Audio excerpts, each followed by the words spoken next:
Salut à tous et bienvenue à ce nouveau numéro du condensé de l'actualité sur Icon TV dans le Bénin et le monde.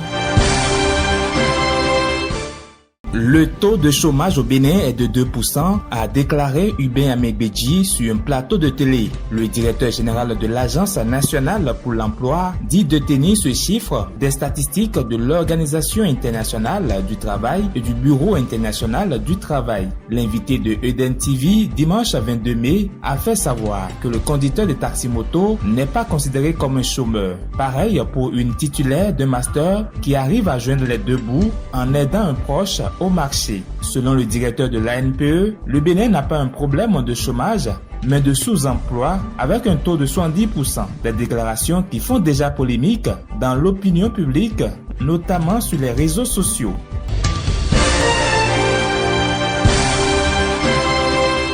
En RD Congo, Kabila et Katumbi se sont enfin rencontrés 8 ans après. L'ancien président Joseph Kabila et l'ancien gouverneur du Katanga, Moïse Katumbi, se sont réconciliés ce dimanche 22 mai en présence d'une foule rassemblée dans la cathédrale Saint-Pierre et Paul de Lubumbashi à l'occasion de la messe de clôture du Forum pour l'unité et la réconciliation des communautés katangaises. En effet, les deux fortes personnalités de la région ont échangé une poignée de main avant de se soumettre à un rite de réconciliation. Longtemps séparés depuis 2016, les deux anciens alliés devenus adversaires se sont lavé les mains dans une bassine d'eau à la fin de la messe sur le parvis de la cathédrale en présence de tous les chefs religieux et des curieux.